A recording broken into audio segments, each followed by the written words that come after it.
बोला बरं हा टाकणार आहे का? गावाला आल्यापासून शिवांगची फक्त एकच गोष्ट चालू, त्याही आपण पार्टी कधी करायची. आता आपल्या जवळच उजनी डॅम आहे ना गं, तिथं का नाही जात आपण पार्टी करायला? किती छान असं वाटतं. जाऊयात ना गं आपण, असं तसं चालू होतं त्याचं. म्हटलं चला आज जाऊयात आपण मस्तपैकी भेळ पार्टी करायला. जाता जाता आम्हाला हा कॅनल दिसला, पण कॅनलला एवढं सारं पाणी सुटलं होतं. ह्याचं स्पीड बघूनच अशी भीती वाटत होते. बघा ना तुम्ही पाणी कसं दिसतंय ह्याचं. सगळेच भीती.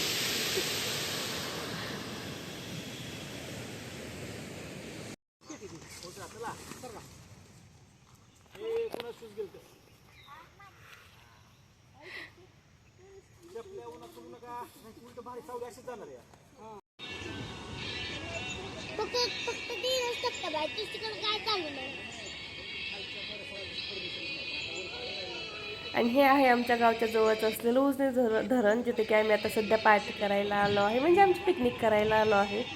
इथे आम्ही धरण बघून जातोय काय तोपर्यंत आहे ना आमच्या आहोंची आणि बाकीच्या सगळ्यांची ना अशी काही तयारी चालू होती भेळ बनवायची. आता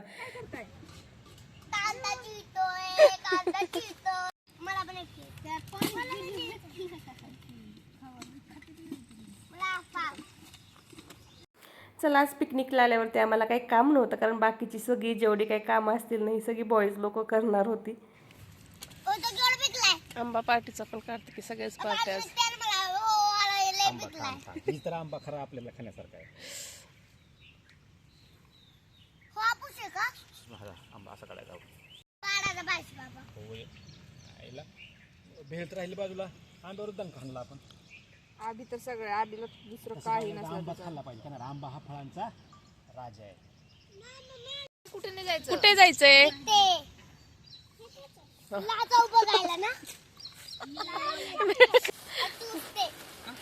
थांब रे थांब. कशाचे? Loyalty charges. आम्ही ना आपण ते काउंटच्या मानाने आणलं रे. मग किती झालं बघ.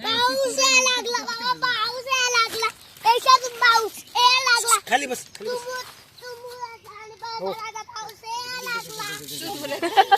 मी विचार करते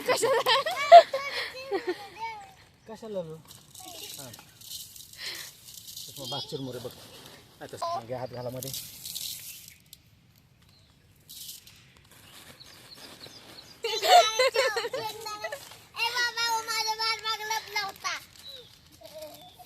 घरात तुम्हाला प्लेट घ्या, प्लेट मध्ये शेंगदाणे देतो. थांबा बस काय एवढं शेंगदाणे.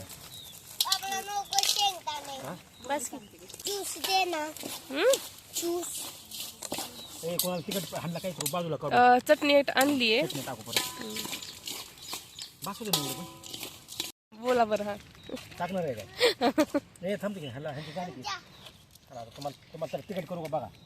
वरून घ्यायचा चटणी. अहो मी हे पण टाकलं होतं. हे काय? अरे लिंबू टाकायचं राहिले की. मागे द्या, मागे द्या. पाहिजे नाही ना, वर नाही. मला 20 रुपये देतात. वर नाही घ्या लिंबू. आपण या आमच्या मॅडमला लिंबू चालत नाही. बरं ते बाजूला काढून ठेवू. अरे तुम्ही कशाचं झाड आहे ते शिवांग? नीट सांग, माझ्याकडे बघून सांग. आता इथे आमची फायनली पार्टी झाली आहे आणि खूपच छान अशी झाली होती. त्याला काय म्हणतात तो? कॅनल.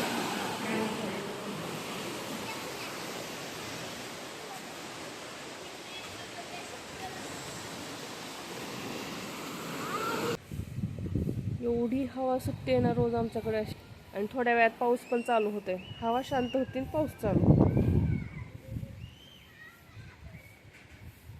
बिचारे ह्या आंब्यांचे फाल होतात अशा वातावरणामध्ये.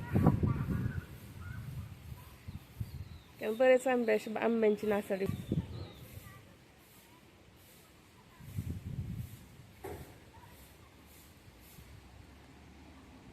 हा पाऊस पण यायला लागला. एक टिपका पडला तोंडावरती. ओ माझी पिशवी गेली इथून. इथे दिसते का तुम्हाला? गॅलरीतून उडून गेली ही पिशवी. ही वाली. एवढा मोठा हवा सुटली होती.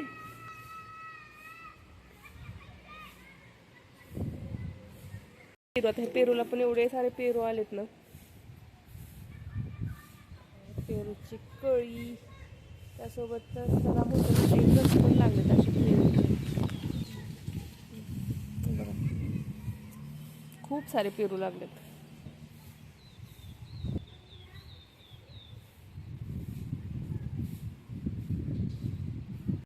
आज दिवसभर एवढा कंटाळा आला होता ना, आता माझ्या अवताराकडे बघून तुम्हाला आता वाटतच असेल.